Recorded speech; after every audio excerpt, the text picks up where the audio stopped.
Ladies and gentlemen, good day and welcome to the IKIO Technologies Limited Q1 FY27 earnings conference call. As a reminder, all participant lines will be in the listen-only mode and there will be an opportunity for you to ask questions after the presentation concludes.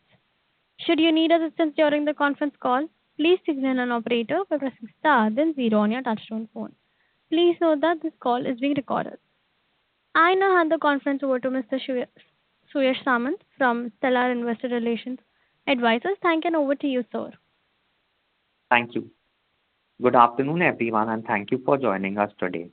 We have with us today the senior management team of IKIO Technologies Limited, Mr. Sanjeet Singh, Whole-time Director, CEO, and CFO, who will represent IKIO Technologies Limited on the call.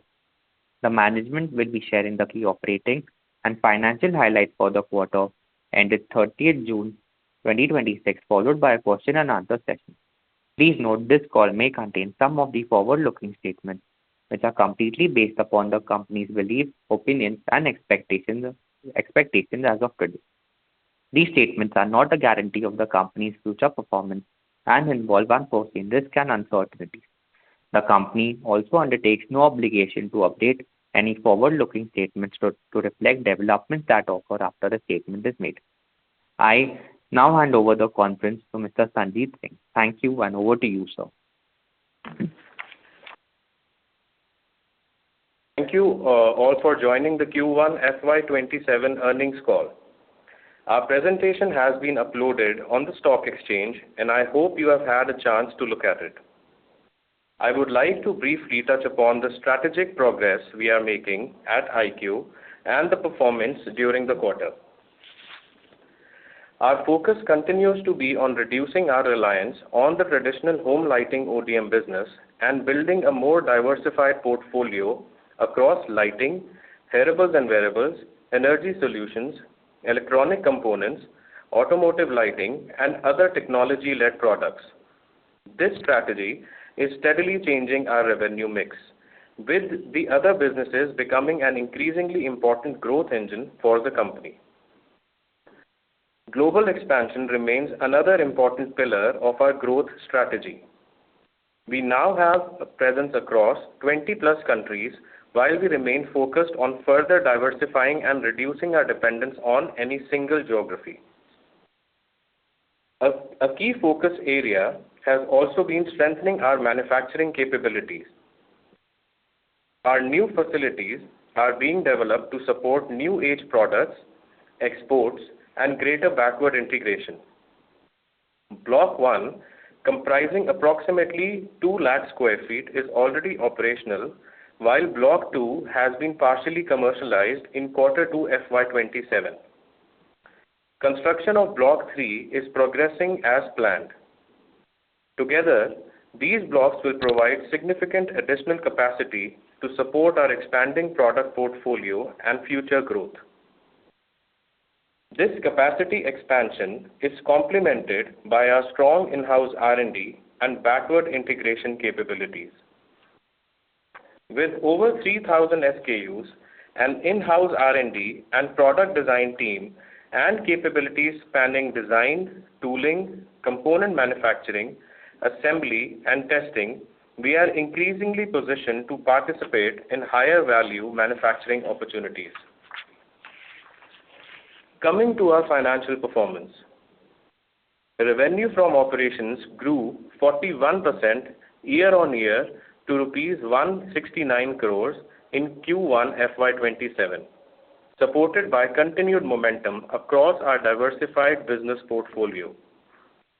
The growth reflects strong traction in the other business, improving momentum in home lighting ODM, and an expanding contribution from international markets. The other business has delivered a strong growth trajectory, recording an approximately 54% CAGR over FY23-FY26. This momentum continued in Q1 FY27, with revenue growing 53% year-on-year to rupees 124 crores, driven by continued traction from new customers and across our expanding product portfolio. Revenues were, however, marginally lower sequentially amid global trade tensions.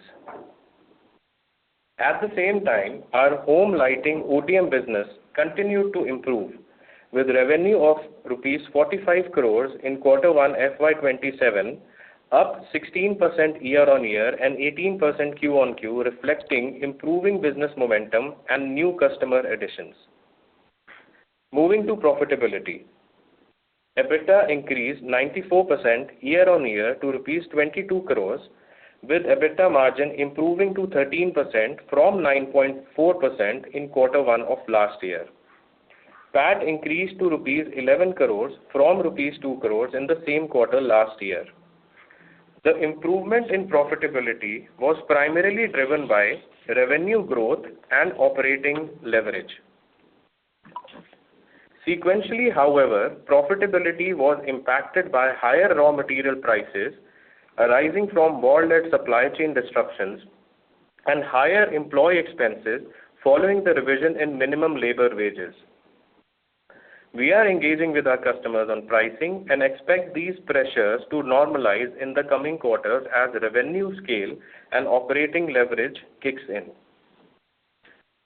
Overall, we believe the quarter demonstrates the progress we are making in diversifying our revenue base, expanding our global footprint, and building capacity ahead of the next phase of growth. The continued scaling of other business, recovery in home lighting ODM, new customer additions, and the commissioning of additional manufacturing capacity provide a strong foundation for the company's growth going forward. As we move ahead, our focus will remain on expanding into new products and adjacencies, strengthening our international presence, improving operational efficiencies, and leveraging our expanded manufacturing and backward integration capabilities. With that, we conclude the presentation and request the moderator to open the floor for Q&A. Thank you very much. We will now begin the question and answer session. Anyone who wishes to ask a question may please press star and one on their touchtone telephone. If you wish to remove yourself from the question queue, you may press star and two. Participants are requested to use handsets while asking a question. Ladies and gentlemen, we'll wait for a moment while the question queue assembles.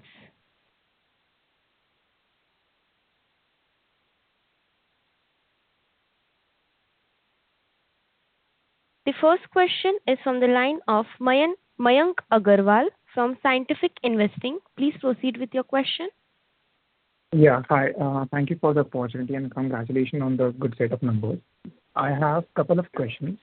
The first question is regarding the margin trajectory, like given the current quarter headwinds due to the geopolitical scenario and manpower expansion, like how do you see the margin trajectory going ahead, like once the normalization has been done and the operating leverage kick in?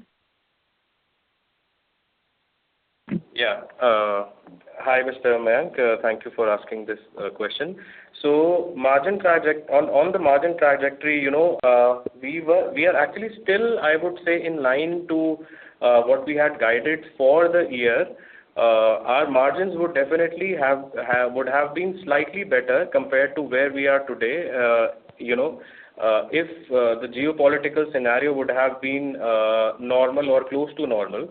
The problem with the gross margins today is we are in times which I would say is similar to what happened during COVID, because lead times have gone up like anything. And if you also follow the pricing of the basic raw material like metals, plastics, copper, even the electronic semiconductors.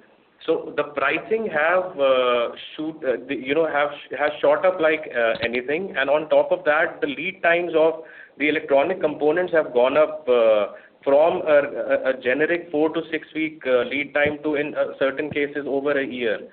So the effect of that is that we are doing a lot of spot buying, like we used to do during COVID, and in the last year you probably would have seen some normalization happening, and we were on that track, on that path. But the last few months, due to the war scenario, things have changed drastically again. So in order to make sure that we are in line with our deliveries and we are able to service our customers well, we are again, like what we did during COVID, doing a lot of changes in terms of the electronics due to change in the lead times plus pricing. So that this is the major reason which has hit the gross margin to that effect. But at the same time, I would also like to apprise that we are working really hard at the back end. We are talking to our customers, and on top of that, we are doing whatever possible in our strength in order to maintain the gross levels where we are today. Otherwise, the effect would have been even higher. So we are doing all of what is possible to maintain this steady momentum. Okay. One more question, across the commercial and in-store refrigeration, automotive, LED source lamps, and if we look at the broader non-lighting segment, what gives the company a sustainable right to win? Could you elaborate on the key customer relationship capabilities, and how do you see growth and contribution? Your voice is a little muffled, so it's... Is it better now? Am I audible? To understand. Is it better now? Slightly better. Yeah. Actually, I wanted to understand, across commercial and store refrigeration and automotive segment, and even if you look at the non-lighting segment, what gives the company a sustainable right to win? If you can elaborate on the key customer relationship, and how do you see growth and contribution evolving from this segment over the years? So that's a very interesting question. So basically what is happening, and if you would have had a chance to go through the presentation also, then in the presentation also we specifically highlighted the diversified revenue mix, how we are changing over the years. So there's a very good slide in the presentation which shows that change ranging from FY23 going up to FY26, where our shift from our conventional ODM home lighting business, where at one point in time our dependency was way too high, and that was always something of a concern for all the investors. So today, if you look at that mix, so other business has been growing steadily, and the dependency also has come down drastically. So just to give you an idea, just 1 second, at one point in time, we were somewhere close to around a little over 50% dependent on the ODM home lighting business. And today, if I talk of the same thing, if I talk of last year, then that figure came below, from around 60% to now somewhere close to around less than 20%. So that is the kind of change that has happened, and that is due to our constant growth in the newer verticals, and even the other segments like our refrigeration segment, the in-store segment, plus the wearable segment is now doing fairly well. And even our when I talk of the in-store segment, it's been around 2 years when we expanded geographically also.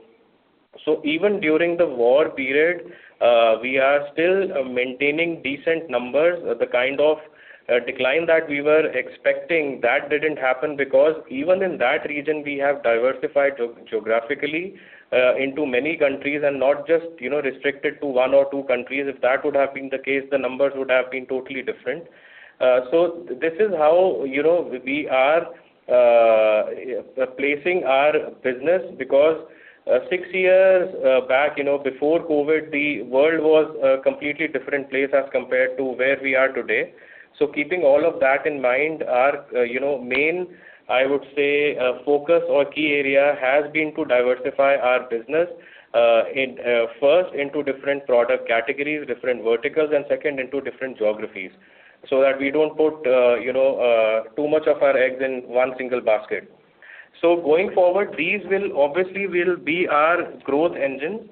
Like automotive, we have recently started. We are making, very good inroads into some very good customers, the industry leaders. And this category also holds a lot of opportunity, and not just into automotive lighting, but also into other areas. But that is something, that will come at a later stage. But yeah, so what you mentioned about commercial refrigeration, in-store lighting, automotive, and even the non-automotive or non-lighting categories also, a lot is happening in the background, and these will definitely be our growth engines.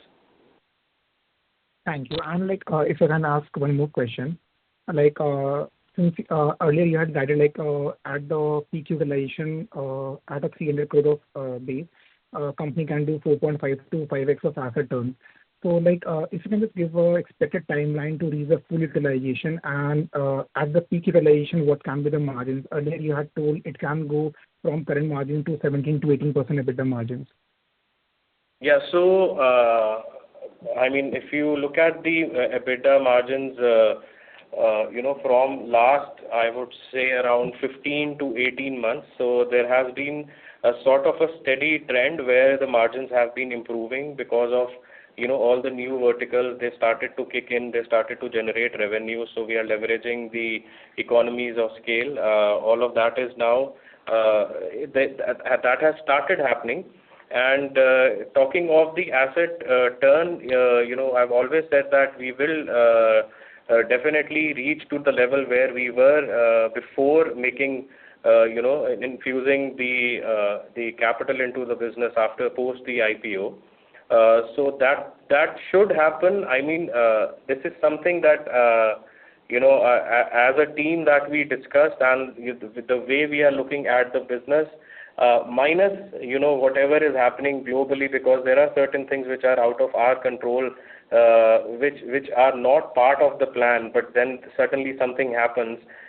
So if things sort of stabilize and remain clear for the next maybe 2.5 years, so we expect that to happen within the next maybe 3.5 years, is what we are targeting. And like, let's suppose at the peak utilization, can we go back to the earlier margin we used to operate around 20 to 23%? So that I believe, I have discussed about margins in the previous calls also. So that is why it is safe to say that what we are looking at, the way the business is progressing, 17 to 18% is what seems feasible, and what is practically feasible, because earlier our business mix was sort of restricted. But today we are very much diversified, and there are certain categories where the margins are lower than there are certain categories. So that is how we intend to keep our business also growing, because certain categories where we see a lot of growth in the near future, where we don't have to really invest a lot into capital, but at the same time can bring out good revenues in the near future, but lower margins. But then there are other cases also where the revenue, the top line is not going to be that big, or the growth is not going to be that dramatic, but at the same time the bottom line is going to be better. So the business mix is going to continue like that. So that is why the feasible or practical number that we can think of is somewhere close to around 17 to 18%. Once we achieve certain levels of economies of scale, and the new plants are also up and running with at least 50 to 60% of plant utilization.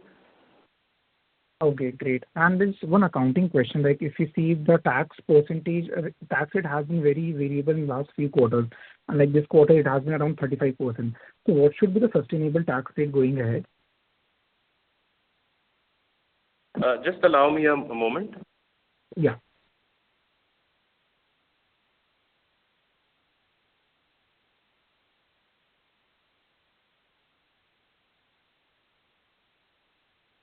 So this has to do with the deferment of the reversal of tax. But going forward, these things will also sort of stabilize. Okay.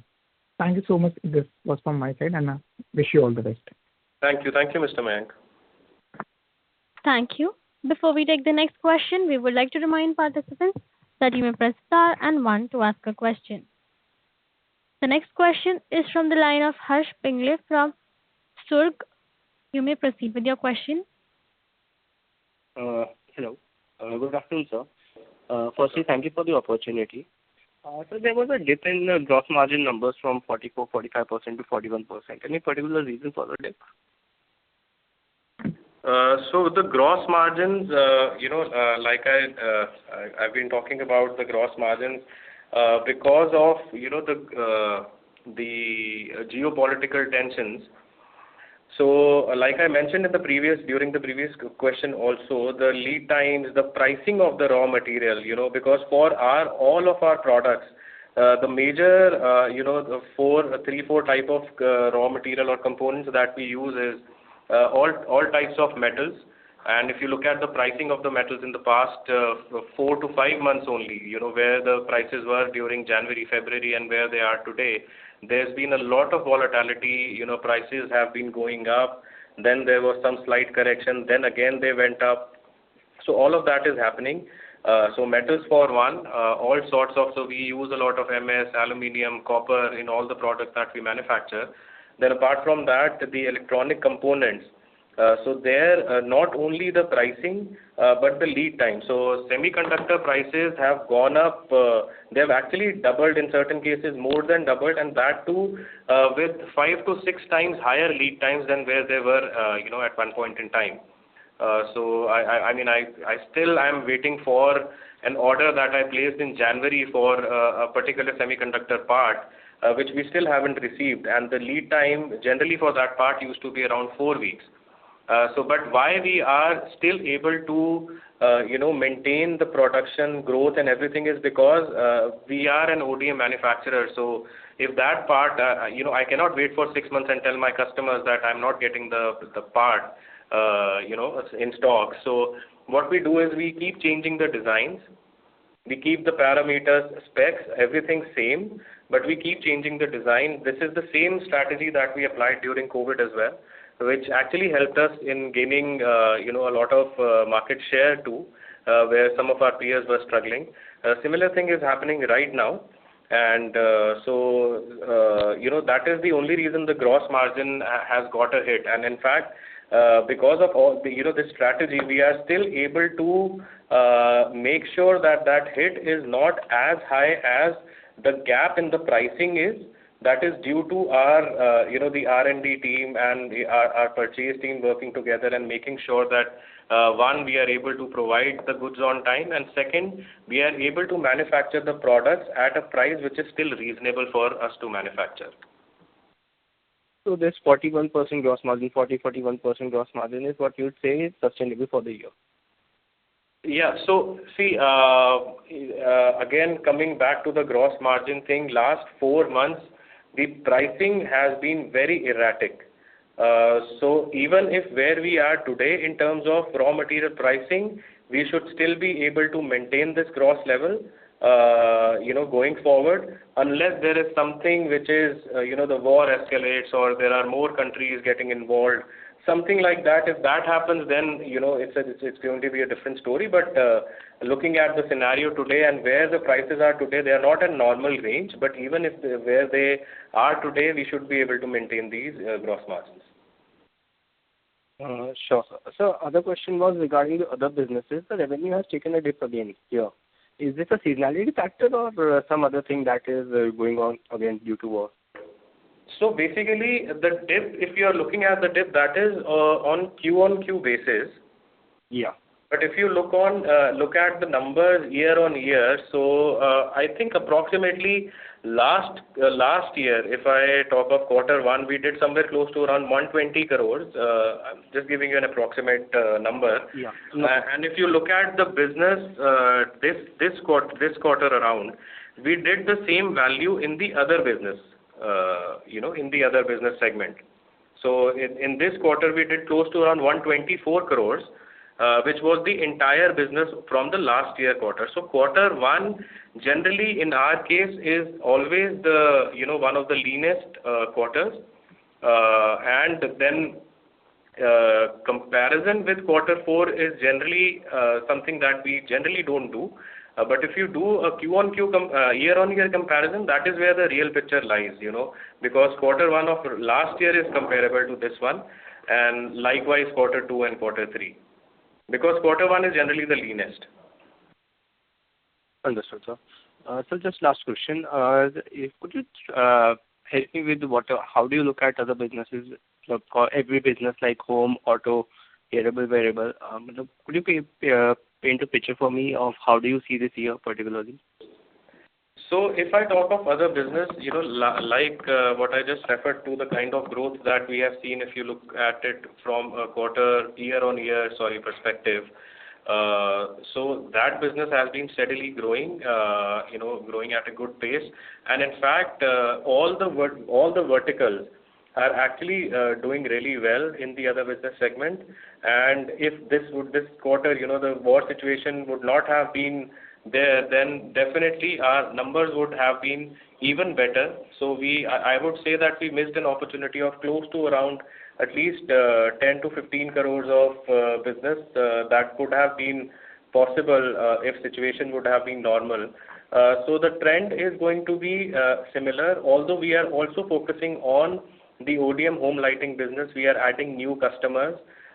So earlier, in the home lighting business, more than 95% of the ODM lighting business used to constitute around, that 95% revenue used to come from one single customer when I talk of the ODM home lighting business. But today, it is again getting diversified. So within that portfolio, now we have around 3 to 4 customers. We are adding more, and that trend will also continue into the home lighting business, and that is why you also see some growth happening in that segment too. So that will continue to happen, but definitely other business segments, because there is a lot happening, and we are in that path of continuously diversifying. So the categories that today we talk of are not the only categories that we are working on. There are other things that we are working on too, which will eventually, keep coming in the coming quarters. So of all the verticals, which vertical are you most optimistic about for this year? I cannot point out a single vertical, to be honest, because what we are doing in the Middle East is also showing a lot of promise. Although there is a war situation right now, but the moment the thing normalize, so there is a lot that is happening there. We are making some really good connections. We are adding more people in the team. We are diversifying there as well. So there is a lot of traction happening in the developer segment there too, apart from the in-store that, where we are already quite successful.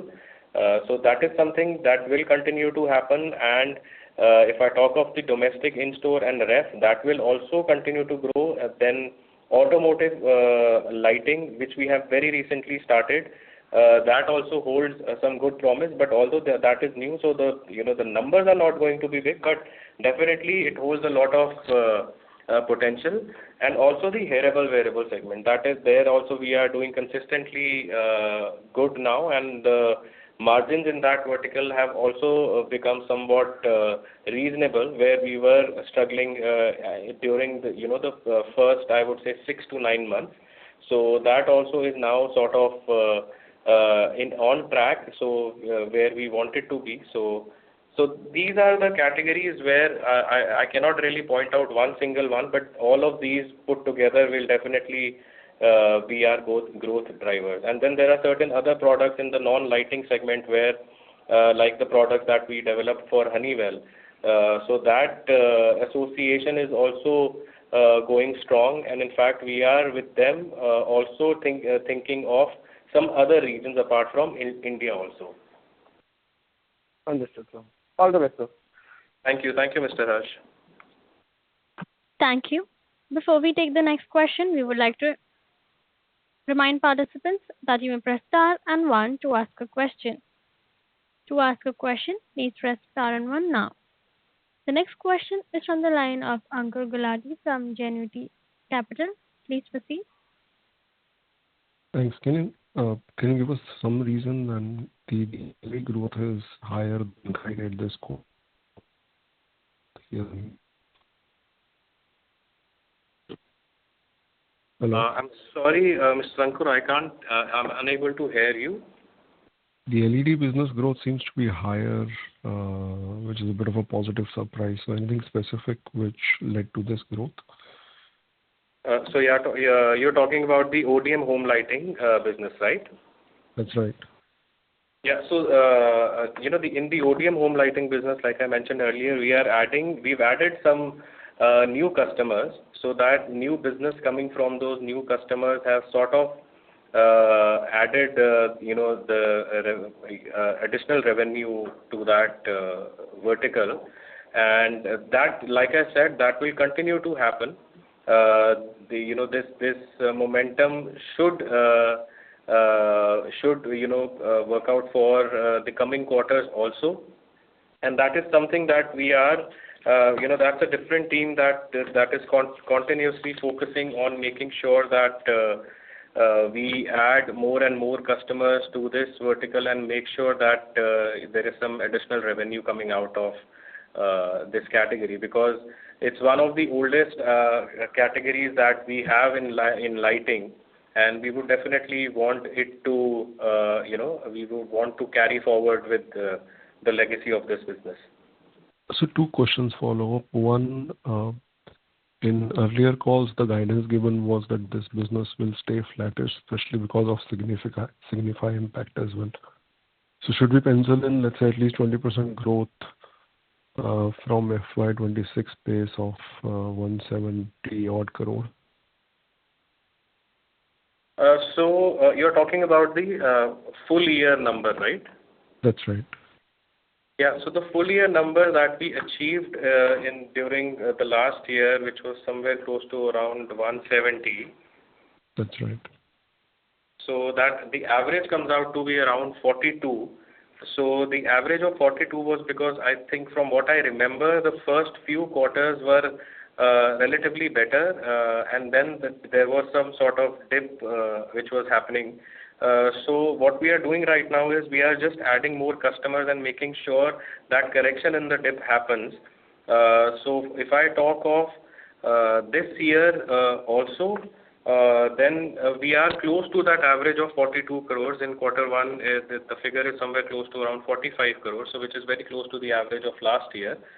So that is why you can say that it's a correction in the dip by adding certain new customers, and going forward we could see some slight correction going forward as well.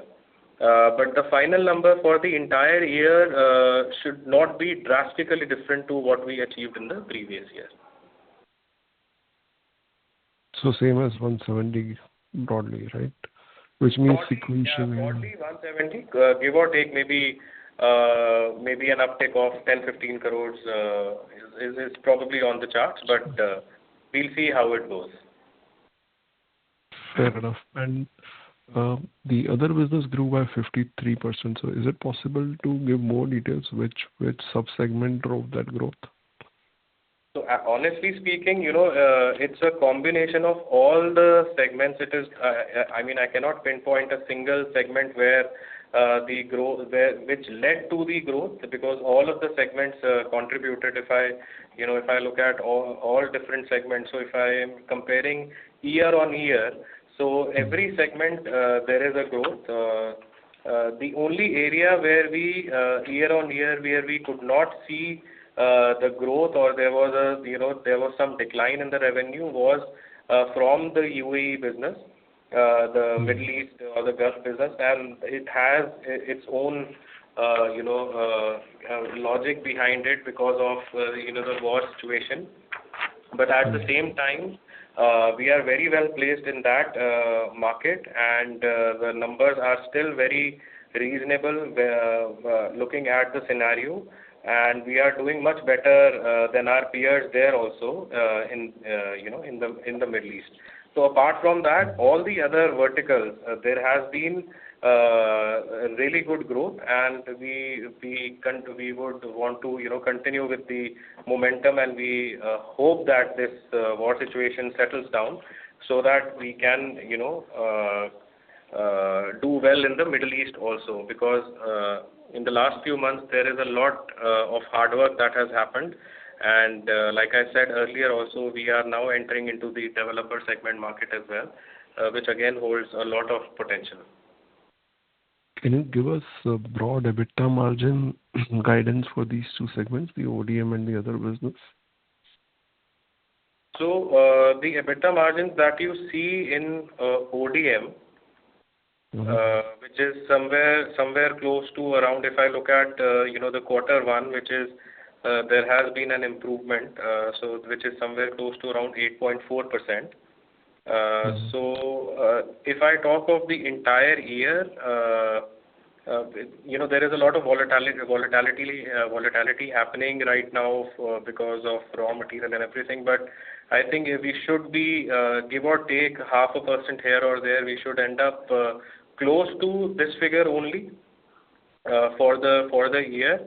If the raw material pricing remains stable or starts coming down, and then on the group level also, even during the last quarter, when someone was asking me about the EBITDA for the next year, so I told them that it is going to be around 13 to 14%, where we are in line with what we had thought of.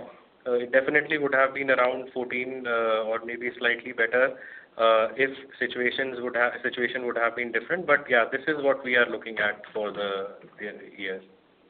Sorry, Sanjeev, you said 8.5 for ODM, right, for the last year? Yeah. Not for the last year. That 8.5 is for this quarter. 8.4 to be precise is for this quarter. Just 1 second. Okay. So out of 22 crores, only 4 crores came from this. That's fair? Yes.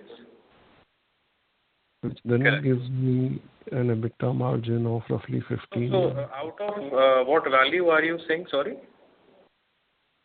448. Sorry, your EBITDA is 22 crores, right, for the quarter?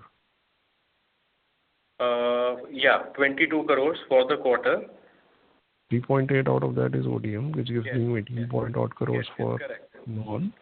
So your other business is 15% EBITDA. Yeah. Fair enough. Can you give us more color on discussions on hearables and wearables, any other new clients being signed, and with Honeywell? And third, there were more client signing happening in automotive lighting. So if you just walk us through all three. From a growth. Yeah. So I'll take those one by one. So in the hearable and wearable segment, we are definitely, if I talk of client addition in the last 3 to 5 months, we've probably added 2 to 3 more customers, in our portfolio. And at the same time, what we are doing. Sorry? Sanjeev, apologies. When you're talking of these, if you can also tell us if there are proper production schedules have started coming from these clients, which can then give you, let's say, 12 months, 18 months, or 2-year visibility.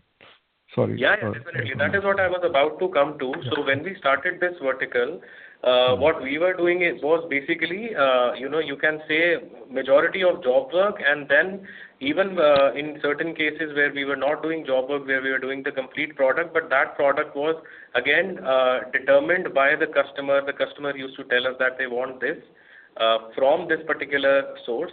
So all of that was happening, and we were more focused on job work. So we started with job work to get into the system of these players, and then we knew that by playing with our strengths, we will be able to then bring them into the the category of ODM. So now that transition has been happening since the past I would say few months. So a lot of products today, approximately close to around 50% of the products that we are doing in this category, they are all ODM products. or products which are brought on the table by our team, and then the customer selects those products, and that is how that journey has also started. So they are putting in a lot of trust and faith now. So that is one very big positive, and that is why we have improved our margins also, because we are bringing in the kind of products that we wanted to do from the very first day. Certain products where there are some special features, or where the customer was not doing that sort of category or that product in his portfolio. So we are doing that. That transition is happening, and it's a long way to go. And this is something that we would want to mimic our understanding of the lighting business, and we would want to do the same thing that we did with lighting, because in lighting also we were doing we were bringing in kits from China. I'm talking about way back in around 2012. So that is how the journey progressed from bringing the finished products or the kits from China to today doing whatever it is possible in India. So we would want to, we are on that path of getting there. There are certain products which we have now developed and are manufacturing, which are completely designed by our team, manufactured in-house. So that holds a small portion of the total revenue in the hearable wearable business as of now. But going forward, this is our way to develop this vertical. So this is about hearable wearables, and that is why we are now investing in I would say new designs, new tools. All of that is happening, and before going for investment or everything, we just make sure that we are aligned with the customer, and that is how we have developed certain range of products, which are, like I said, the tooling is also done in-house, and then the manufacturing and everything is done in-house. And then just on H&W, is there a production schedule which you guys have finally got? Yeah. I mean, the number is now decent enough of the overall top line. If I talk of the overall top line, we are doing somewhere close to around maybe around 15 to 18% is around 15-16% is coming from hearable wearable, and we definitely have schedule, because again we are managing the lead times and everything, and to manage these lead times of anywhere between 2 to 3 months, we need to have a plan of at least 3 to 6 months, and that is what is happening with our customers. And I mean, we do have proper projections and plans going forward. In fact, with the bigger customers, we have discussions on what we intend to do for the next 10 to 12 months. What are the kind of products that they want, so that they are in the pipeline. We bring those products, show to them, and that all is happening now. So are you in a position to share that what is the production schedule in hand for next 12 months? I'm just trying to figure out what kind of revenue visibility you have today on H&W. So like I said, right now it is contributing close to around 15 to 17% of the top line. And going forward for this year, it will end up close to probably around this figure only, 16 to 18% of the top line for the entire year. So I think I should be able to answer your question this way. Yeah, that's approximately 100 CR. Perfect. Okay. So if you can just give us more color on Honeywell and then automotive lighting, please. Sure. So automotive lighting, like I said, it is fairly new. We have just, I think, from the month of May onwards, we started the actual production. May or June, I would say, we started actual production. Up until then, we were doing all prototyping, sampling, approvals, and all of that. So even after getting approvals, there are certain trials that these companies do. So they take up small lots, do the trials, and then they start placing orders. So now that stage is gone, and now we are in the stage of going into proper manufacturing. And I mean, for this year, the number is not going to be very big, like I said earlier as well. But at the same time, it's a very promising segment, and there is also some expectation that it might lead to some other businesses as well. So I would probably not want to talk about that right now. But at the same time, we are already aligned with five of, I would say the industry leaders when it comes to these LED lights in the aftermarket category. So five of the biggest names in the industry, we are already aligned with them. We are already approved and have started manufacturing for them. And then going forward, our next phase would definitely be going to be working with the OEMs. That is something that will happen after we strengthen our position in this category. So a lot is happening in the background for this category as well. So, I would request you to, keep tuned to what we are doing, and I'll bring up updates every quarter so that you have a better understanding of where we are headed. That's perfect. So on the strategy side, you're onboarding with the OEMs, whether two-wheeler, four-wheeler, or whichever part. Can you give us number of OEMs where you have been onboarded? I'm guessing once you have to get onboarded with the OEM, and then the tier one vendor has to source from you. No. So what we are doing right now is we are manufacturing for some of the biggest brands in India. They have a vertical of supplying to the OEMs also, but right now, what they are buying from us is these products will go into the aftermarket, not directly into the vehicles to the OEMs, but in the aftermarket segment. And what is happening is that in the aftermarket segment also, very recently there has been a transition of people moving from conventional sources to LED lights. So any person who wishes to today go out in the market and change their headlight source, that percentage is swiftly moving towards LED lights, and that is where we are functioning. So this is to have a proper grip of the market, experience of the market, and the very logical next step would definitely be to work with the OEMs. So that will happen in phase 2. But today we are working for these brands who are selling in their own brand these automotive LED lamps. And these are all tier 1 brands, so all top of the line. It is not any local company who is working on a regional level, and so they have a very good market share, all India distribution, all of that, and we are working with these players. So by F28, your OEM approvals will come up. Is that a fair assessment? Sorry. By FY28, the OEM onboarding should be done. Is that a fair assessment? That is what the plan is. That is what we intend to do. Okay. And then if you can give us more color on Honeywell. Yeah. So Honeywell has been progressing well. Like we started with one or two products where they were having some concerns in the current their current suppliers or the current way these products were made or assembled. So we started some products like we are doing amplifiers, public address systems, fire alarm panels. So there are certain products that we have started, and there are a lot of products which are in the pipeline. So now that we've shown them our capability of designing, developing, and providing them with the complete solution. So the trust levels have gone up, and now we are working very closely with them. There are a lot of products which are in the pipeline. So it eventually, because it's a big company, it takes time for products to get approved, and it's a long process.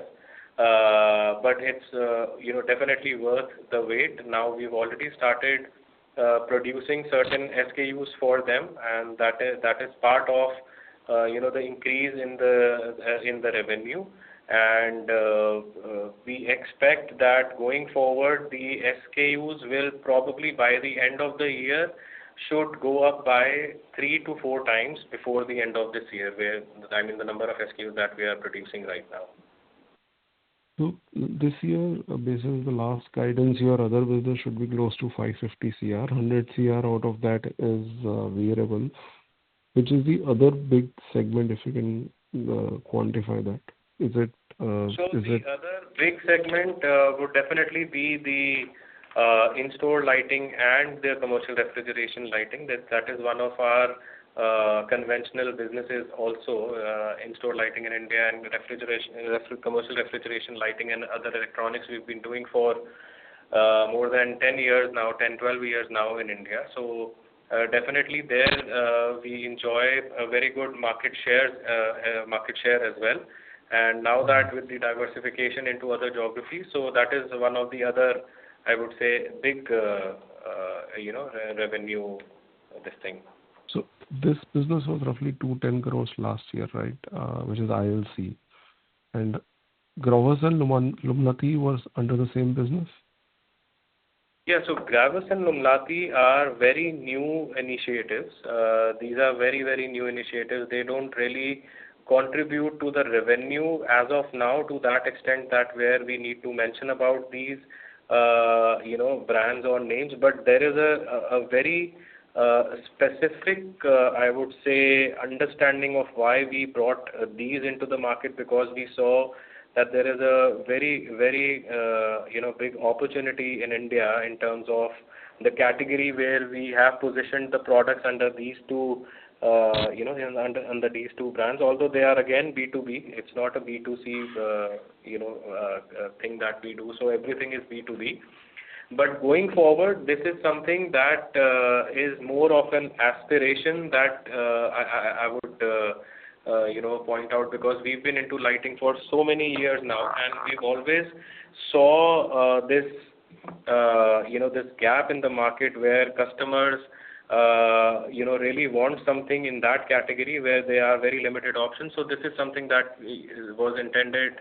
So it's going to be a slow journey, but then again, like I said, there are certain business or verticals where the revenue is not that high, but at the same time, the bottom line is good. The brand enjoys certain reputation. So this is that category of business, I would say. And how is solar inverter ramping up? So that is something again which is very, very new. So we recently completed one order, good volume and good value as well. So now going forward, now that we have the product, we are constantly, there is a team working on a lot of new development is also happening in that category. And this is something that, is pretty exciting because India is also now transitioning to newer technologies when it comes to, just putting the solar rooftop is something that is, people don't really talk of now. So good projects they want with proper, best system, which is battery energy storage systems along with BMS, EMS. So we are working in that direction, developing certain new products, and that is something that is also happening along with. So this is the non-lighting business that but again, any main client onboarded, or how are you guys marketing this product? So we were actually thinking of onboarding certain OEM customer for this, but then we realized that there is a lot of opportunity in some other key areas as well. For that, we are developing our strength. As of now, we already have gained the experience in this category, and going forward, the team is working on certain key areas. There was actually something that was in the pipeline, but that was for some other country, not for India. But then the war happened, and that thing got delayed. But then we are shifting our strategy in this particular vertical and working on some other new key areas where hopefully pretty soon we'll have something to discuss with you guys. Okay. If I look at the guidance today, let's say 10% in home lighting and other business growing at 40-odd%, that leads to Concall revenue of roughly 30% growth for this year at least. So will you like to officially up your guidance for this year? Or you guys will still want to stick with 20-22% guided last quarter? So I would stick to the guidance that we had given during quarter four, which was close to around 18 to 20% of growth in the revenue. That is because looking at the volatility in the market and the geopolitical issues, so every day there is a new surprise, something new happening. So that is why we would, and probably maybe by end of quarter two or around quarter three, if need, we will definitely update if there will be a need to do that. Last thing, what is the CapEx spending for this year, and what depreciation should we work for with the full year, for the full year? So CapEx spending is, I think, somewhere close to around 20, around 20-25 CR. Not much of the CapEx is left. And depreciation, for Tower 2, which has now partially been commercialized in quarter 2, so there are multiple floors in that Tower 2. So we started utilizing 2 of the floors for the hearable-wearable segment.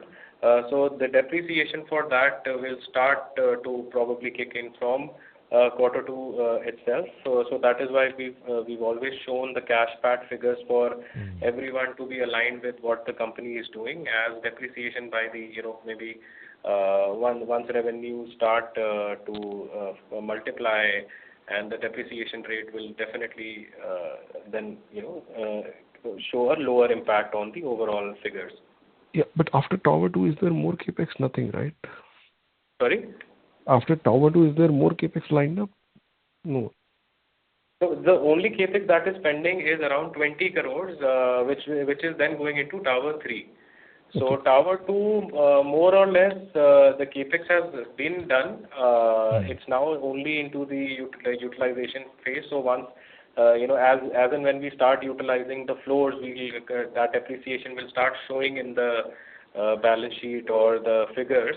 And then in Tower 2 also, the remaining floors, some slight CapEx might come in the very near future once we set up the remaining lines or whatever, in that sense, but that is not going to be something of high value to be discussed. Okay, thanks a lot. All the best. We'll fall back in queue. Okay, thank you so much. Thank you. Thank you. That was the last question for today. I now hand the conference over to Mr. Sanjeet Singh for his closing comments. Over to you, sir. Thank you. Thank you all for making it to our quarterly earnings call for Q1 FY27. If there are any further queries, please feel free to reach out to Stellar IR advisors. Thank you one and all. Have a nice day. Thank you so much. Thank you. On behalf of IKIO Technologies Limited, that concludes this conference. Thank you for joining us, and you may now disconnect your line.